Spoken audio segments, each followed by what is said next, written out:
Hello, friends. Chris Corsi here, and I want to welcome you to Relational Skills in Real Life podcast. Friends, I'm glad you're here. I'm Chris Corsi, president of Thrive Today, co founder of Thrive Training. My wife, Jen, and I run Thrive Training for the very reason of what we're going to focus on today. I'm very excited about this time because what we're going to do is hear from Gina. My friend Gina is going to share how practicing and using relational skills like appreciation in the workplace really change the environment. So Gina is going to share some of what she did and how she did it. And we're going to hear from Gina on what happened when she started to practice appreciation. Okay, I was working at this international tech company and I was leading a team of software engineers. And at that company, everyone was working so hard to build a good app for those millions of customers and to make sure their billions of dollars that they sent through the app were safe. And at team meetings, you could see people often feel tense, like having their shoulders kind of like this and their faces kind of tense and serious because everyone was focused on what they have to deliver. And so the tech lead and I, that we were leading the team together, we wanted to bring some joy into the team meetings. And we decided to start the meetings by sharing appreciation. We called it shout out, like a shout out round. And we introduced it as this idea that we're going to kick off the meeting by everyone sharing something they're grateful for about the other person.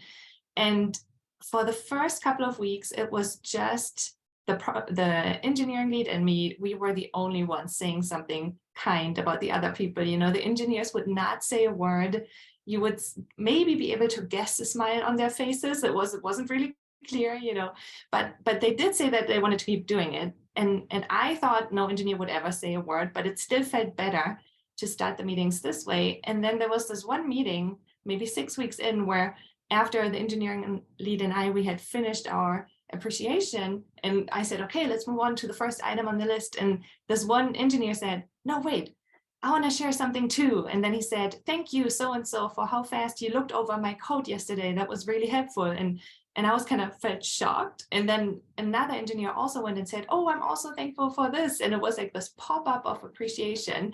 And you could see smiles spreading across faces, and the energy in the room kind of went up.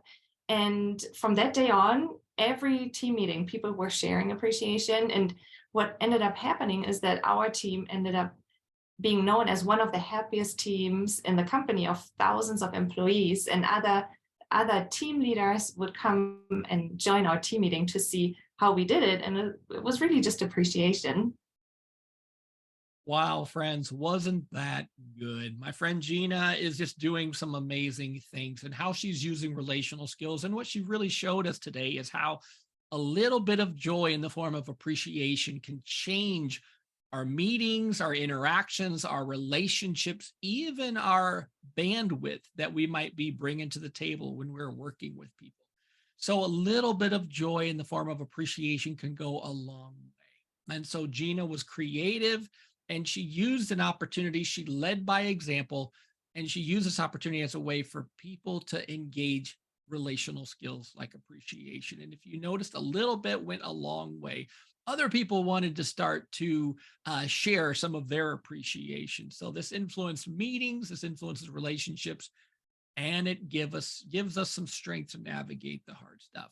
So you can learn more about these skills, specifically appreciation, with the 4 Habits of Joy-Filled People. Chapter 4 is all about the skill of appreciation. We give examples and exercises in this book. So take that next step, practice the skills, read the book, and share the good stuff with the people in your life.